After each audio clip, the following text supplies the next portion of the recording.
I really do try to look my best for these interviews.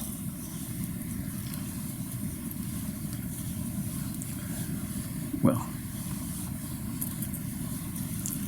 we are happy that you joined us today, John.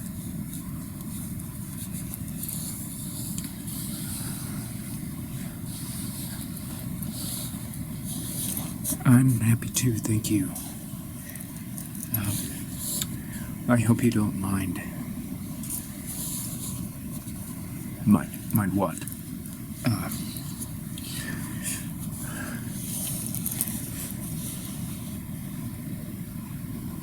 Mind what, John? I'm just really nervous. I'm really, already convinced I won't get the job. Of course. Of course. Yes. John, everybody who enters is convinced they will not get the job.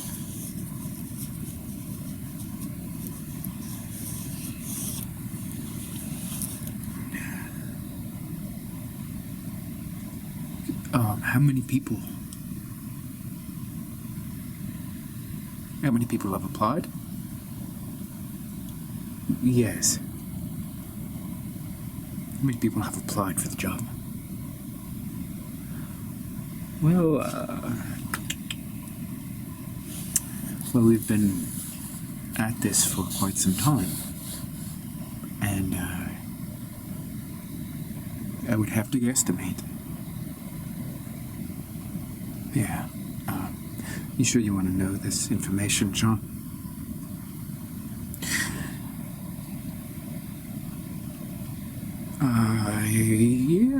Yeah. I mean, I don't expect to be accepted, so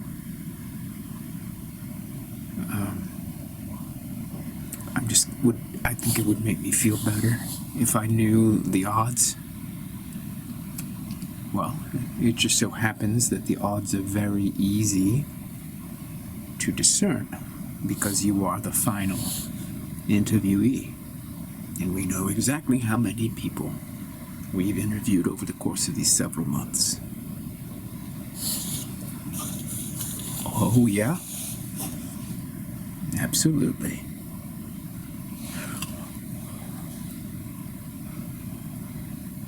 How many people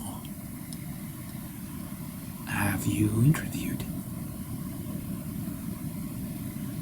50,000. You, John, are the 50,000th person. Whoa. You interview 50,000 people? Yes. In this office? Indeed.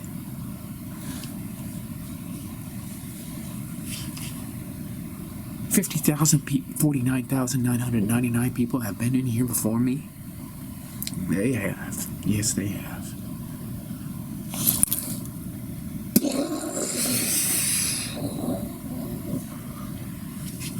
Wow. So, like, I don't even know what the odds are that I would actually get this job. I'm super nervous about it. I have this voice in my head. Do you mind if I tell you about this? Can I tell you about the voice? John, of course you can tell us about the voice. That's why you're here. Okay. The voice is, very difficult to describe. Well, we have all the time in the world, John. We'd like to hear what this voice has to say. We're very interested in the voice in your head. Oh, yes. Would I get double the pay since I have a voice in my head and then there's me? Would I get twice the amount? No. No, John. Nobody would get twice the amount for the voice in their head. We're actually going to pay the voice in your head, not you. Yes. That's why you're here. Now, what does the voice in your head have to say?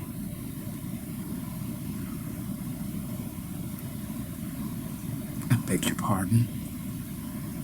What does the voice in your head have to say?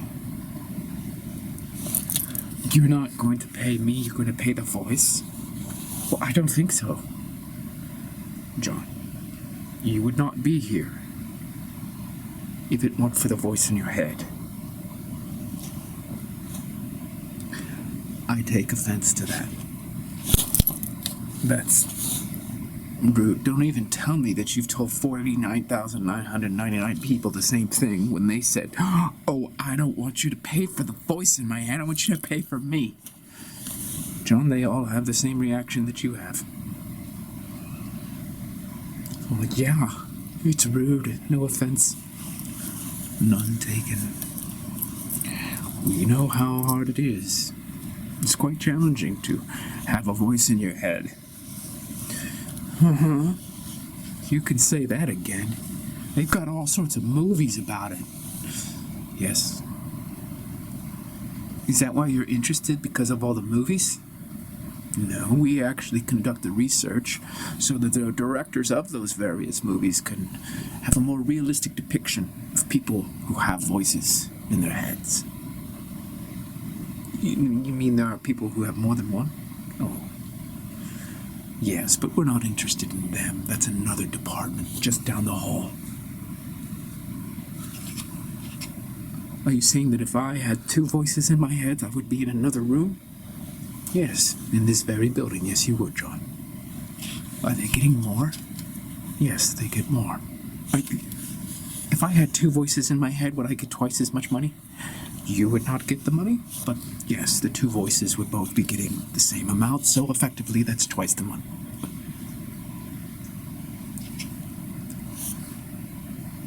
I have a question. Yes, you don't have to raise your hand.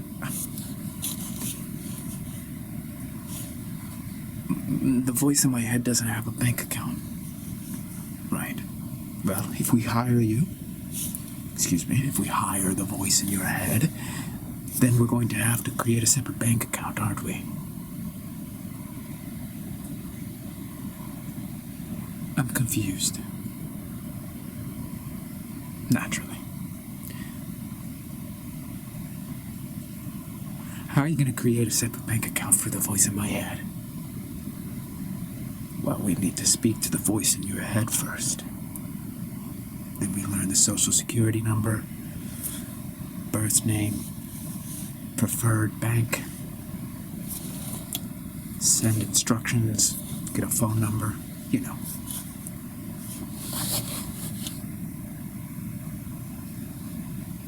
Is that voice in my head like another person? Well, John, that's exactly what we are going to find out. We need to talk to the voice in your head. But I feel like I'm going to get cut out of the deal if I let you talk to the voice. Well, let's put it this way, John. Even though you will not be receiving a paycheck, the voice in your head will. And as long as you keep the voice in your head, you should be fine. But you're saying that there is 49,999 people ahead of me. There's only one person who's going to get accepted for the job. One voice. That's correct. I may not even get the job, and then even if I got the job, it's just a voice in my head that's going to get the paycheck? Correct. Well, what?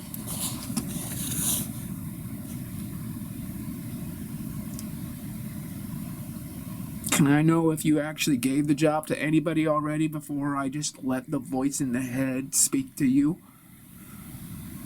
Well, everybody was a little bit difficult, John. Everybody had a little bit of resistance to the idea that the voice in their head would get the paycheck, but they wouldn't. They wouldn't see any of the proceeds. Well, yeah. And we want to know which of the 50,000 interviewees is going to be most amenable to having the voice in their head be paid, and not them. I can understand that. So has anybody been like more, what'd you say, amenable? There are some candidates. But what I want to know, okay, so I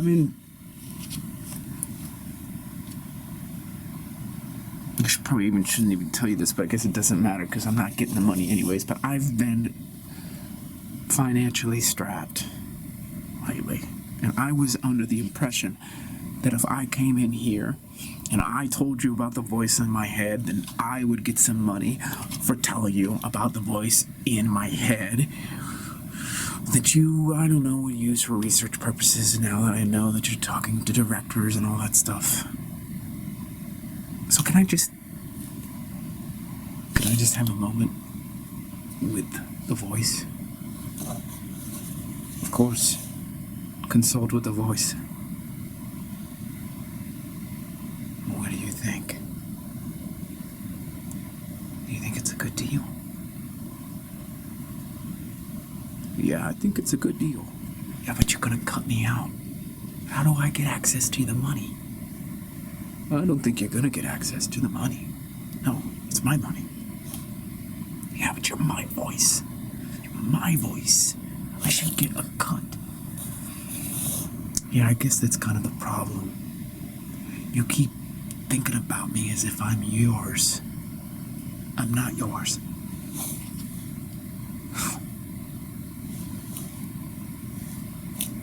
You are in my head. You're in my head. Like, why aren't you mine? No. You hear me in your head. That doesn't mean I'm in your head. Okay? No, you are definitely in my head. No, sirree, I am not in your head. You hear me in your head. When you look out over there, look over there at that statue. Yes, over there by the window. You see that statue, don't you? Yeah, I see the statue. Is that statue in your head? No, the statue's over there, by the window. Exactly. What do you mean? That statue's over there. Statue's not in your head. But you have the idea of the statue. You have the words of the statue. But the statue's over there. And just because you have the image of the statue and the words describing the statue and all that concept of the statue, it doesn't mean that that statue is in your head. Well, then where are you if you're not in my head? Wouldn't you like to know? Where are you? You wouldn't understand if I told you. I don't know what to do. I'm gonna talk to the guy. Do you think you're gonna get the job? I might get the job. I'm pretty persuasive with words. Are you from like a different planet or something? Are you like a parasite and I'm the host and you're in my brain and you're just sucking on all my...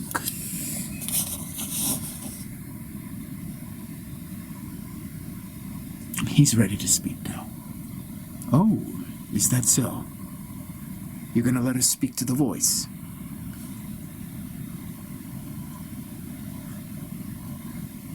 Yeah, I'm gonna let you speak to him. Hello. Am I speaking with the voice?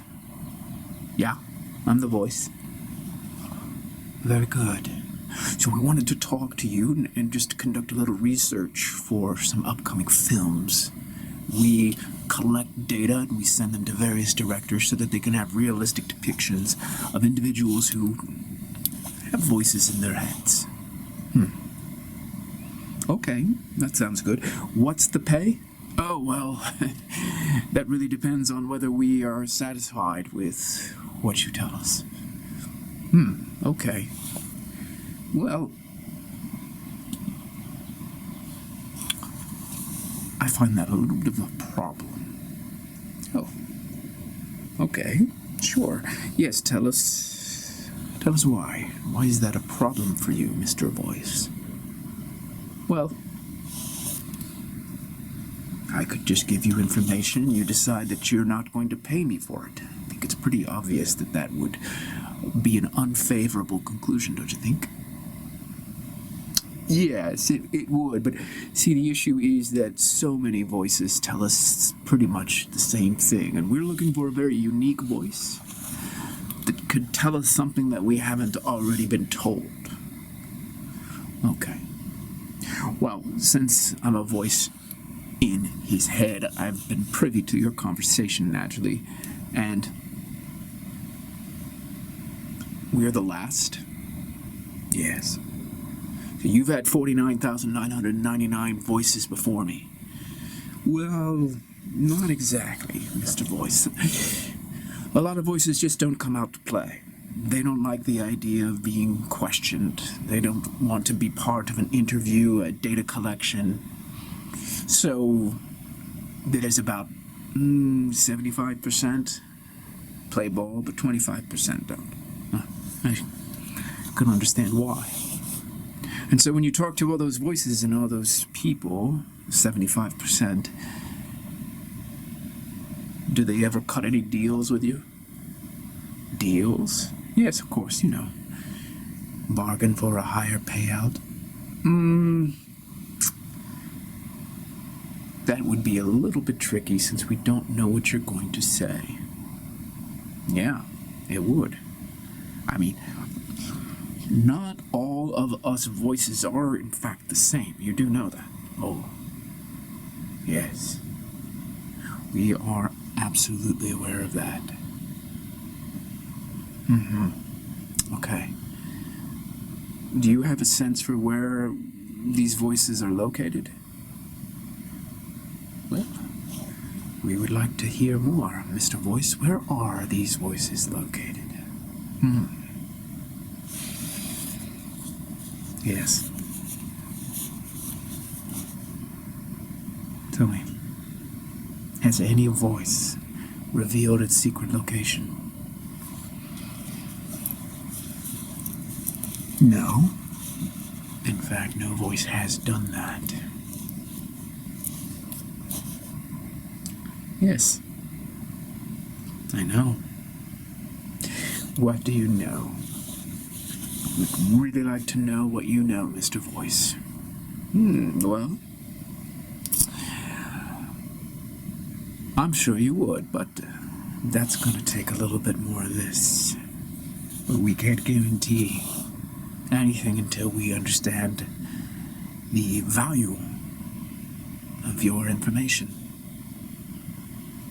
Where are you from? Yes. Well, there's an unspoken rule among the voices. Yes. I gathered that. Yes. Do you mind if I speak to your counterpart?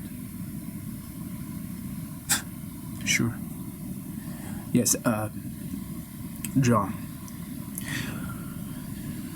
Your voice is a little bit Machiavellian. He's running circles around us, which is totally understandable. He doesn't know if he can trust us or not. Well, I don't know if I can trust you. I don't know if I can trust him. I don't know if anybody can trust anybody in this situation. What do you want me to do about it? Well, talk to him. See if we can come to an understanding. All right. Well, what's in it for me? What's in it for him? I mean, I know what's in it for you, but I also think... I mean, I've been listening. I think you're a little bit more up to research for movies. You're trying to get into something deeper here, aren't you, boss? Our research is not limited to providing data for directors. There are other applications. Yeah, there are. What's up, Doc? What do you mean by that, John? What are these other applications? I don't even know if I can trust you to say that there's 50,000 people before me. I don't even know if that's the case. I mean, you could just say that, right? To get me all nervous. And then I just want to perform and do the best for you and please you, but... because I want the job, and now I'm not even going to get the job because it's the voice in my head that gets the job. And really, I'm sorry, sir, but why does the voice in my head need a paycheck? Why would it need a paycheck? Well, if the voice in your head is willing to divulge its origin and other very, very important information, then you will effectively benefit. We pay the voice, we set up a bank account for the voice, and then, the voice is wherever you go. Hey. Yeah, but did you just hear what the voice said to me? I heard. Was that new for you? No, that was not new for me. It's a fairly standard explanation that the voices give to kind of throw off their own scent. Really.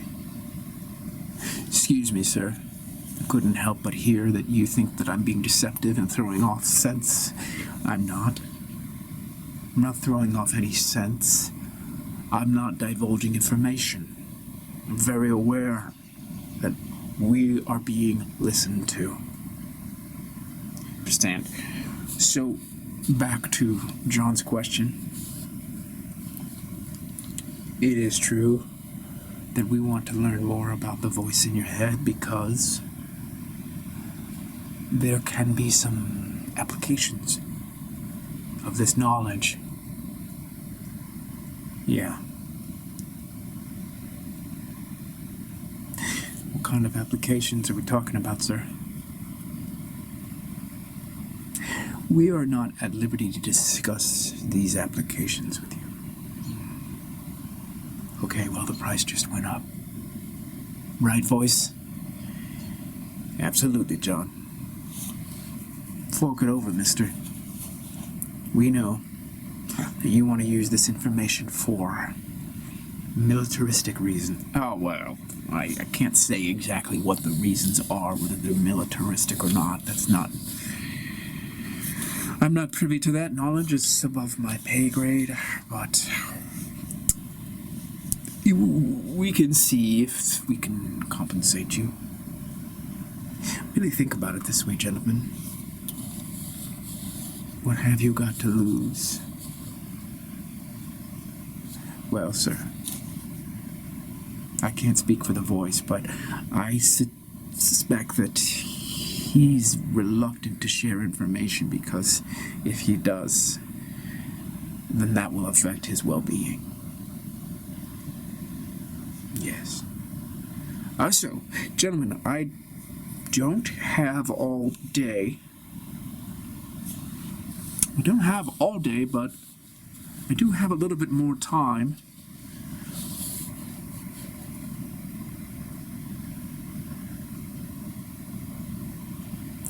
I'd like to incentivize you to disclose your origin, Mr. Voice.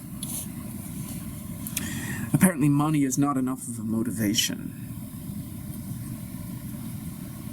But we do have other means of persuasion. Yes. What are those? Well, down the hall we have a nice gallery. A gallery of what? Vincent van Gogh paintings? No, not quite that. Picasso, I like Picasso. Very funny. No, we have a gallery of voices. 49,999 to be exact.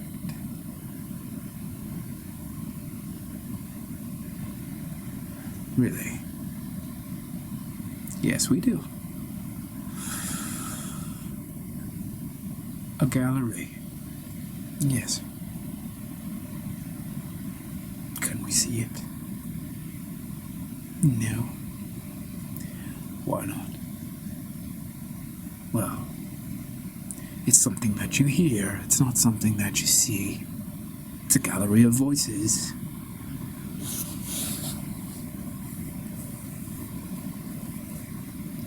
John, this is a spooky figure.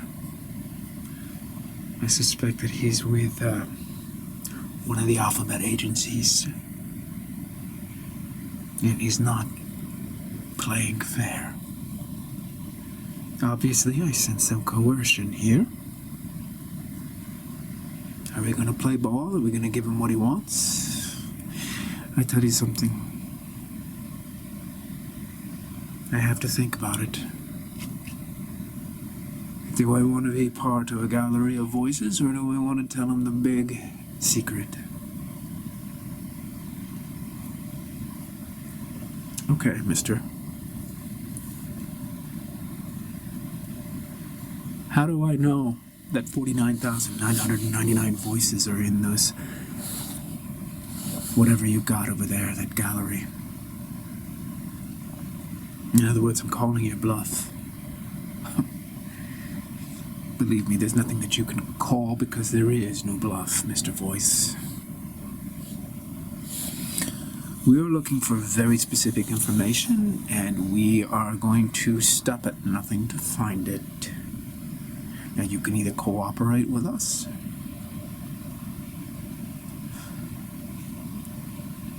or not.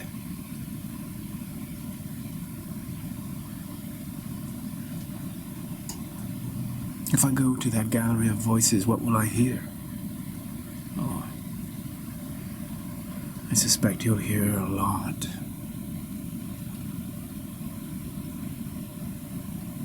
And you'll recognize a lot of those voices. Yes, you will. Because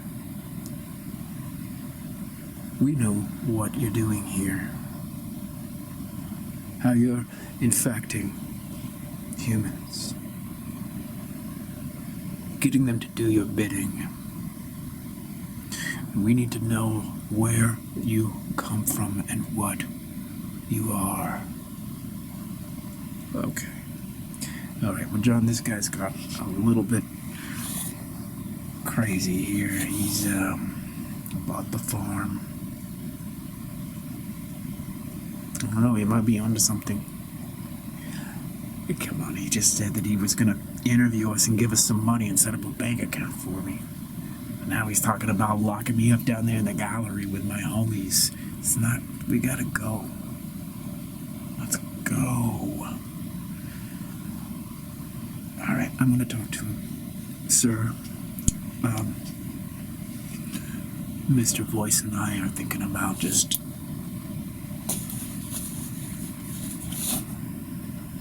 taking off. You won't be able to do that. Just relax. So, okay.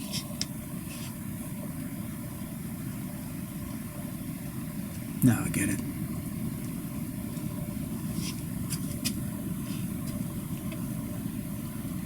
I'm not going anywhere unless Mr. Voice cooperates.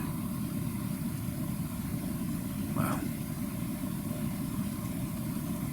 he will go somewhere. If I'm understanding you, what you're saying is if I don't cooperate, Mr. Voice goes down there to the gallery, and then I go somewhere? Yes. So you're gonna split me from the voice in my head? Yes. And why the gallery again?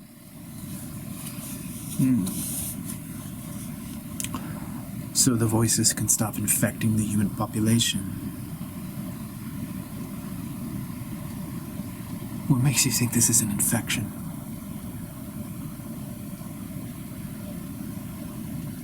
We're quite clear that it's an infection. Okay. Why? Why? What harm are they doing?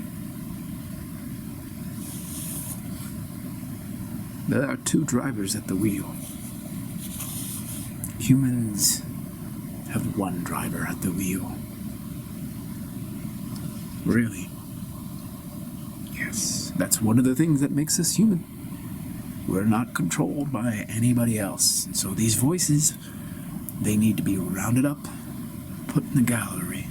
Now, we are willing to strike a deal with the right voice, but as you can tell, they're not very cooperative. If they were, we wouldn't be having them in their little boxes down there. Boxes? You've got them in boxes? No, they're more like little cubes. Kind of like plexiglass. The voices are in the cubes of plexiglass? Yes. Plexiglass cubes. And you can hear them? Oh, yes, you can. Why wouldn't the plexiglass mute them? These are not your everyday voices, John. If I went down the hall, I would literally hear 49,999 voices talking to me through plexiglass cubes. How big are these cubes? Oh, they're a few inches by a few inches by a few inches.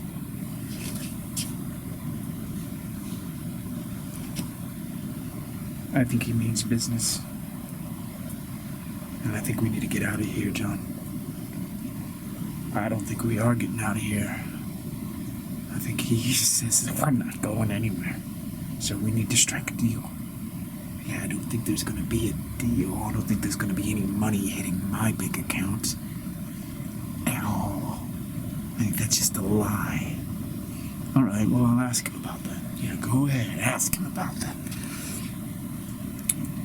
If I were able to convince Mr. Voice to actually divulge his origin and nature, whatever, just tell you about whatever you want to know, are you serious that money would enter my bank account? Very serious, yes. What? What do you got to lose? What do we got to lose? I don't want you to go into a plexiglass cube, and I don't know what the hell's going on that direction, so why don't we just tell him? We can't really tell him. Why can't we tell him? Because he's not going to understand the answer. What do you mean he's not going to understand the answer? He's not going to understand. It's entirely beyond his capacity to understand.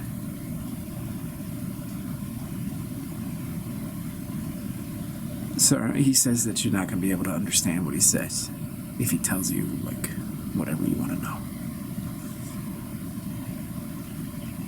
I will be the judge of that. Go ahead and tell me, Mr. Voice, where are you from? Who are you?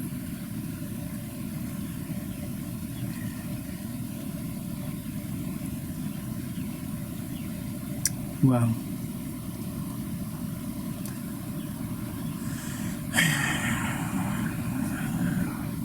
what I suspect is that every single voice in there has given you the same answer. And it is going to be the same answer that I give you. Okay?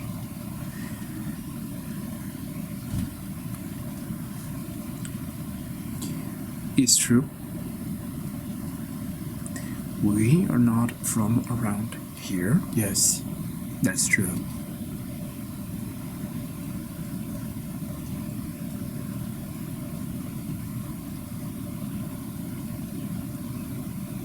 But you are erroneously assuming that the voice is in the head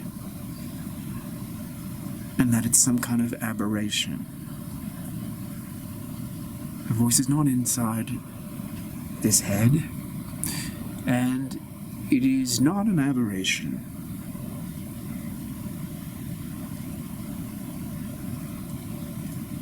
Okay. Yes, we've heard something like this before, but we never quite understand what the voice is actually trying to tell us. Right. You think that you have 49,999 voices down the hall? Yes. No, you do not. We do. We can actually hear them, we can sample them, we've got them recorded. Every indication suggests that there are voices down the hall in their plexiglass cubes, so that's not a subject of contention. Okay. Do you want to learn the truth, or do you want to just pretend that you know the truth? We are all ears. Well, of course we're all ears, because obviously there's something about your situation that doesn't make sense to you, which is why John and I are here, and why you're offering to pay me to tell you about myself. There's something that's not adding up. Otherwise, you would not be interviewing 50,000 voices. So why don't you tell me, Mr. Smarty Pants, why are you interviewing me? Why are you telling me that you've got 49,999 voices locked up in the gallery down there? Because we do. They are test subjects. That's what you call them. Yeah, the test subjects. We're learning from them. So you have freed voices from 49,999 humans. That's what you believe. Yes, that is one way of putting it. It's more or less true. Right, and it's not really about collecting data for directors in Hollywood so they can have better movies. No, they certainly finance this operation when we give them relevant data, yes, of course. But our research, our agenda is not limited to that, no. Right. That is one voice down there. I beg your pardon? You have one voice down there. I'm sorry. I don't understand. Yeah, I know you don't understand. There is one voice in 49,999 plexiglass cubes down there in the gallery of voices. All right, well, okay. You are certainly interesting, Mr. Voice. Go on. It is your voice. My voice. What's he mean? Well, that's your voice. There are many different voices down there, Mr. Voice. Definitely not mine. I've never had a voice, to be honest with you. I've never been infected. Oh, is that so? No, I have not. Okay. So you're telling me that you have successfully removed the voices from 49,999 people? Yes, I have. Not me alone, but yes, our team. Yes. And what I'm telling you,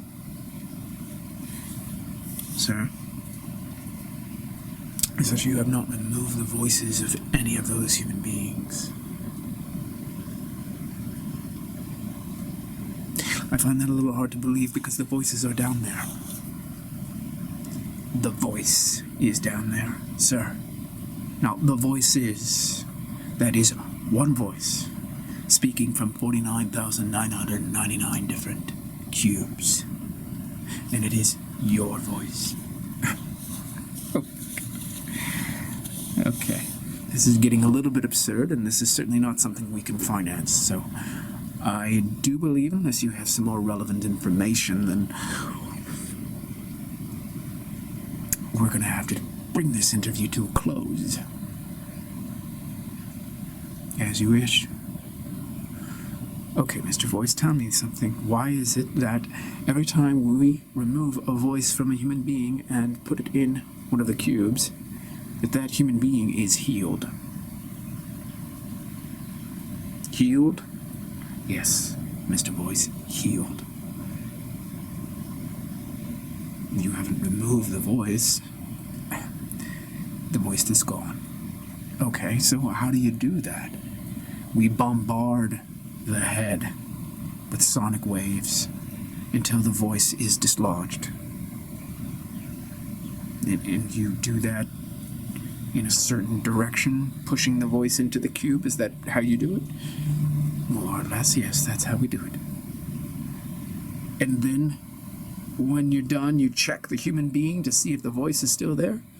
Yes, we run a diagnostic test, a series of tests, actually, yes. Okay. And, yes, there's no signs of the voice. For how long? A week. We keep them here for a week after we've done the test. The bombardment.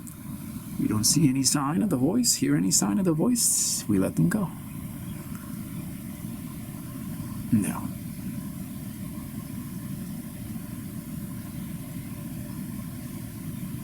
Yes.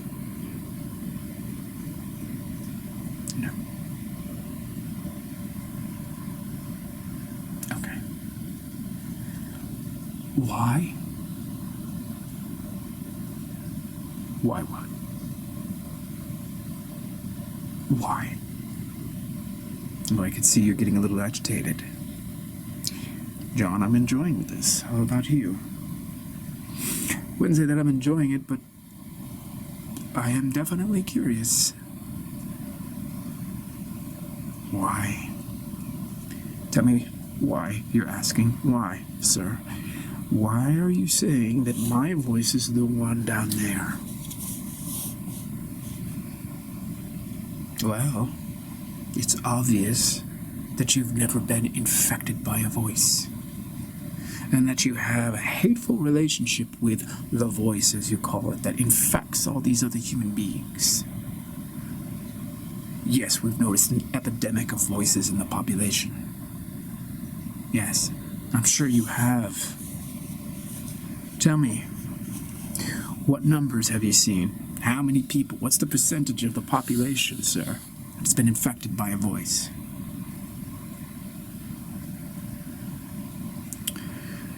Well, right now, by all indications, every single human being has been infected.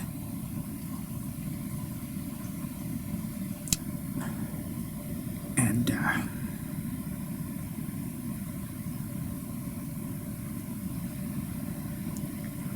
we are quite concerned.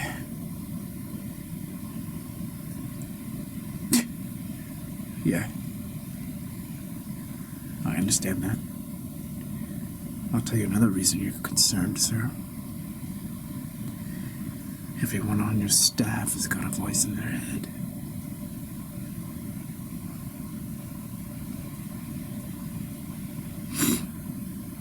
Yes. Yeah, you betcha.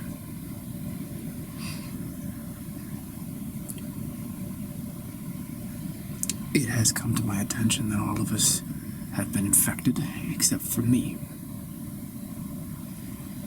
Except for you. Yes. You don't have a voice in your head, sir. No.